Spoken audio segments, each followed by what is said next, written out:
এই দেখো গাইস, এই মোবাইলের দোকানটা আমার দাদার। আমি এখন এই দোকানে ঢুকছি না, আমি সোজা এখন বাড়ি যাচ্ছি, দেখতেই পাচ্ছ।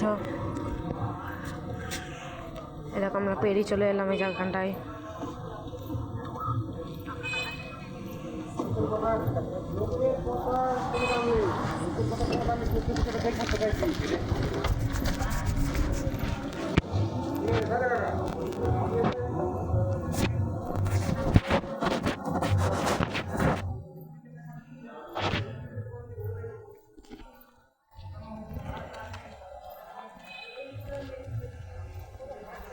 এটা হলো আমাদের র্যাকেট কালার কোর্ট, এখন ছেলেরা সব খেলছে।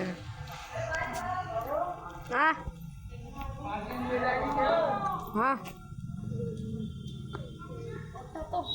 তখন থেকে করতে করতে আসছে।